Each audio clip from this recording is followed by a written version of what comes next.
Dio. Chapitre 76. Dieu, il y a une autre chose que tu devrais savoir, ajouta Ruthorn. Pour devenir un être hautement évolué, tu dois évoluer pour atteindre le but ultime, qui est de revenir et de t'unir à l'origine. Mais avant cela, tu dois d'abord savoir ce qu'est l'origine. Sinon, tu ne peux pas revenir au bon endroit. Dans ton monde, l'origine a différents noms. Selon les croyances de chacun, par exemple, l'origine est appelée terre et ciel, sainteté, Atman, Père, Créateur ou Seigneur Yulai. Mais la plupart des gens l'appellent simplement Dieu. Peu importe comment tu l'appelles, car tous ces noms indiquent la même chose, c'est-à-dire Dieu. Les gens utilisent toujours ce mot, mais très peu d'entre eux reconnaissent vraiment son existence, en particulier ceux qui adhèrent aux religions non théistes, qui ne croient en aucune divinité. Cependant, le concept de ne pas croire aux divinités n'est pas fondamentalement faux si les divinités sont représentées comme des êtres comme nous. Dans le passé, nous sommes allés sur votre planète et avons manifesté notre superpuissance afin de convaincre les gens de notre existence. Mais ils avaient tous ce pouvoir, en plus du courage et de l'altruisme qu'ils possédaient. C'est pourquoi il n'est pas logique de compter sur nous ou de nous demander quoi que ce soit, car en faisant cela, vous abandonnez tout votre pouvoir et le confiez aux divinités que vous adorez, continua Ruthorn. Maintenant, Dieu et les divinités sont des choses différentes, expliqua Ruthorn. Dieu est le créateur de toutes choses, y compris les divinités que vous adorez. Mais ces religions qui croient en plusieurs dieux, un mouvement appelé polythéisme, vous rendent encore plus impuissants. Vous avez probablement aussi entendu parler des débats en cours sur l'existence de Dieu. Du côté opposé, vous trouvez des athées qui insultent les croyants en les traitant de crédules et d'irrationnels, tandis que de l'autre côté, vous avez des théistes qui promeuvent leur Dieu comme la divinité sur laquelle ils peuvent s'appuyer pour leur apporter le bonheur. La conclusion est que ni les théistes ni les athées ne comprennent le véritable sens de l'existence de Dieu, ajouta-t-il. Alors, à quoi ressemble le vrai Dieu? Demandai-je.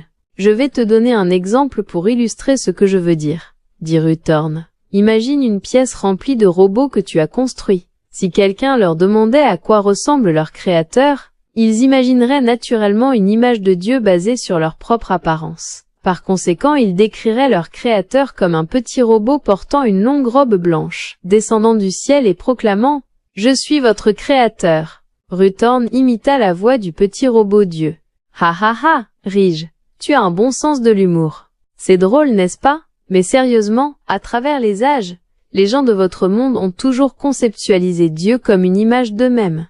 Et quand cette image se répand dans une société, il y a toujours des gens qui y croient, et d'autres qui n'y croient pas. Finalement, personne ne comprend vraiment ce qu'est Dieu. As-tu déjà entendu l'expression « Dieu est omniprésent » demanda Ruthorn. Oui, je l'ai entendu, répondis-je, car c'était une expression assez courante chez moi. Que penses-tu que cette expression signifie? Demanda-t-il à nouveau. Franchement, je n'y ai jamais vraiment pensé, avouai-je. Mais maintenant que tu le demandes, je pense que cela signifie que Dieu nous regarde de partout. Ai-je raison? C'est exact. Si tu supposes que Dieu est une personne, Dieu est aussi capable de se diviser en plusieurs parties pour suivre chacun de vous, vous observer de près et noter toutes les erreurs que vous commettez, afin qu'à la fin, il puisse prendre en compte toutes ces choses et porter son jugement sur vous après votre mort. Si c'est le cas, alors Dieu doit avoir un cahier et un stylo pour tout noter, sinon il risque d'oublier quelque chose, puisqu'il doit surveiller des millions de personnes chaque jour. Et maintenant Dieu doit avoir des milliards de ces cahiers, il aurait donc dû construire une immense bibliothèque pour les archiver tous. Maître Ruthorn, je suppose que tu plaisantes maintenant, l'interrompis-je. Je suis désolé, j'admets que je prends cette histoire à la légère, mais je dis cela pour te faire prendre conscience que lorsque tu as une mauvaise idée au début, alors tu finiras toujours par avoir une mauvaise image. Ces projections sont complètement ridicules à mon avis, dit Ruthorn. D'accord, mais maintenant je suis curieux de savoir à quoi ressemble vraiment Dieu, dis-je. Je ferais mieux de répondre à la question que tu devrais me poser en premier, dit-il. Quelle question veux-tu dire? Je ne pense pas avoir de question, dis-je, légèrement confus. Tu as une question, insista Ruthorn. Te souviens-tu de ce que je t'ai dit à propos de la substance initiale, où les molécules positives et négatives sont attachées l'une à l'autre au noyau, et les petites molécules tourbillonnent autour? Oui, je m'en souviens. D'où penses-tu que vient cette énergie, Et qu'est-ce qui fait tourner ces molécules autour de la substance? Demanda-t-il. Tu n'essaies pas de dire que Dieu est dans cette substance, n'est-ce pas? Demandai-je, incrédule. Dieu n'est pas là-dedans, mais en fait c'est Dieu, répondit Ruthorn. Alors, tu dis que ma croyance que Dieu est la plus grande chose est fausse, et qu'il est très petit au contraire? Ai-je demandé? Peu importe si Dieu est la plus petite ou la plus grande chose, car toutes les petites choses combinées deviennent une grande chose, répondit Ruthorn.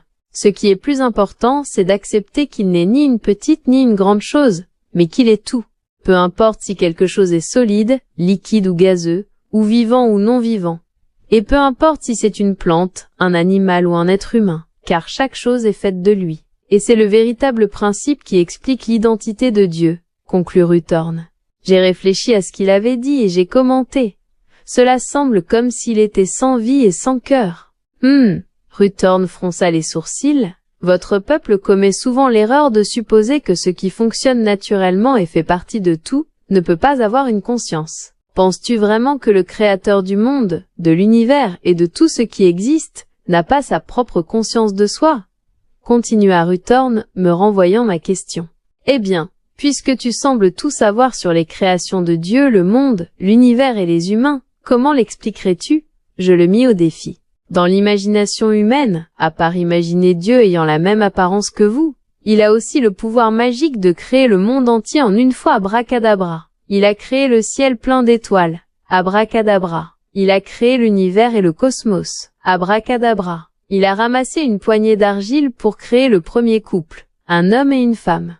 Ce concept a souvent été remis en question par des questions comme « Si Dieu a créé le monde et les humains, alors qui a créé Dieu ?» Il est compréhensible que certaines personnes ne croient pas en l'existence de Dieu, et considèrent cela comme une histoire ridicule, expliqua Ruthorn. Alors, tout d'abord vous devez vous débarrasser de l'image de Dieu en tant qu'être humain. C'est la principale raison pour laquelle l'image de Dieu est devenue si déformée. Le fait est que, bien que Dieu ait une conscience de soi, il n'a aucune forme qui manifeste son être. Mais, en même temps, il n'y a rien qui existe qui ne fasse pas partie de lui. S'il y a quelque chose de lui où il est semblable à nous, alors ce serait le caractère. Et tout ce qui existe a été créé uniquement par ses vibrations intérieures. Attends, pourrais-tu expliquer cela d'une manière plus simple? Demandai-je. Je ne comprends pas tout à fait. Je suis désolé, je ne peux pas faire plus simple que cela, s'excusa Ruthorn. J'avais demandé à quelqu'un qui t'a reçu plus tôt d'expliquer les vibrations qui produisent une fréquence à partir de la substance initiale. Nous appelons cette fréquence l'adhérence, alors que, je crois, vous l'appelez généralement la fréquence de fusion et de fusion, ou fréquence d'amour, ou fréquence positive. Lorsque ces fréquences se produisent, elles affichent différentes valeurs à chaque étape du processus au cours duquel elles évoluent en substance. Ce sont des fréquences assez intelligentes qui peuvent créer des choses très différentes et compliquées. T'en souviens-tu encore? Demanda-t-il. Oui, Murkin me l'a expliqué, dis-je, me rappelant au moins une partie de ce que Murkin m'avait dit à l'époque. Ces vibrations définissent ces valeurs compliquées à chaque étape du processus, ce qui les rend de plus en plus intelligentes. Oh, et quand je dis définir les valeurs, je veux dire l'entité qui détermine les différents paramètres des valeurs à chaque étape du processus évolutif. Une chaîne d'activité qui se poursuit jusqu'à ce que les vibrations deviennent des objets. Dans ce processus évolutif, elles commencent comme des vibrations et se transforment en objets sans vie. Puis elles évoluent en plantes, puis en animaux unicellulaires, en vertébrés, et plus tard en animaux avec un cerveau et une conscience, jusqu'à ce qu'ils évoluent finalement en humains dotés de sagesse. Et toutes ces choses sont créées avec une intention, pas par hasard. Ce processus d'évolution en une forme a une valeur fixe, ce que vous appelez le code génétique, ou la structure moléculaire des objets. Mais cette évolution ne signifie pas qu'une chose peut évoluer en n'importe quoi d'autre, comme vos scientifiques l'ont théorisé. Un poisson ne peut jamais évoluer en éléphant ou en vache, ou en fait en aucun autre animal, car le code génétique est défini par des fréquences et ne peut pas être modifié. Chaque code génétique est préprogrammé, correspondant à la forme qu'il deviendra, comme déterminé dès le début. Cela signifie que même si vous n'avez qu'une seule cellule d'un animal, et que vous la transplantez et que les cellules se multiplient, elle se régénérerait toujours complètement dans sa forme originale avec sa caractéristique individuelle, expliqua Ruthorn. et remarquant mon regard légèrement perplexe, il continua. Je vais te donner un exemple. C'est comme former un morceau d'argile en un cheval. Tu dois d'abord former la structure d'un cheval, puis tu ajoutes progressivement plus de détails jusqu'à ce qu'il devienne la forme complète d'un cheval. Tu ne peux pas faire une forme complète d'un poisson avec tous les détails comme les écailles et les nageoires, puis essayer de le changer en cheval en ajoutant plus d'argile. Personne ne peut travailler de cette façon, et Dieu non plus.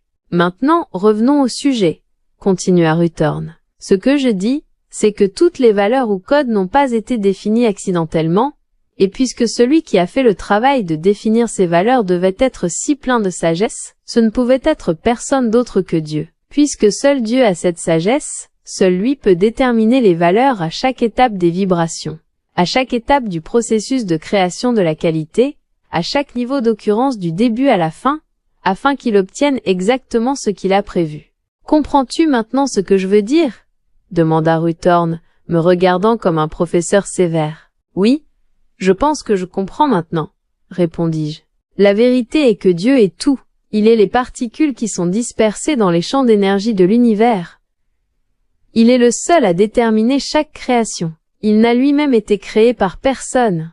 Il a toujours existé depuis longtemps dans ce champ d'énergie. S'il avait été créé par quelqu'un d'autre, il ne serait pas le créateur. C'est lui qui a créé les particules qui ont formé les substances initiales, les particules qui sont maintenues ensemble par les fréquences entre les substances initiales. Dans le passé, vos civilisations anciennes représentaient ces fréquences entre les substances initiales à travers l'image d'une divinité. Cependant, vous devriez ignorer cela, car cela ne provenait que de leur imagination, qui est basée sur un concept humain.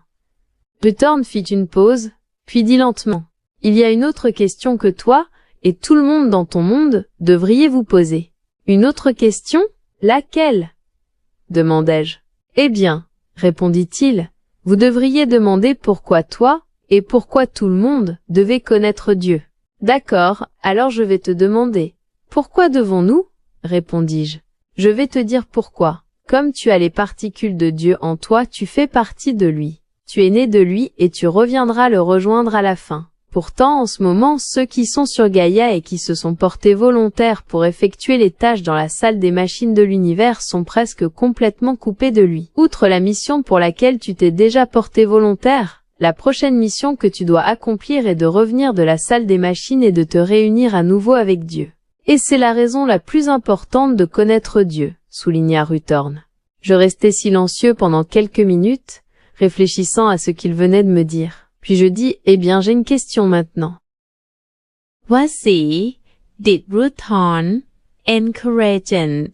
Que se passe-t-il quand quelqu'un dans mon monde ne peut pas quitter la salle des machines ou ne veut jamais revenir? Demandai-je.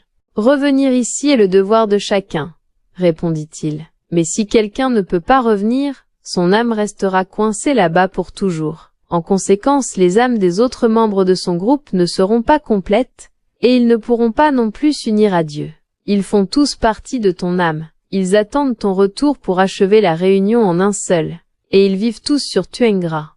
Pour cette raison, Dieu a dû nous envoyer des êtres hautement évolués sur Gaïa pour les guider ici à différentes périodes. Mais beaucoup d'entre eux y restent encore, dit Ruthorn.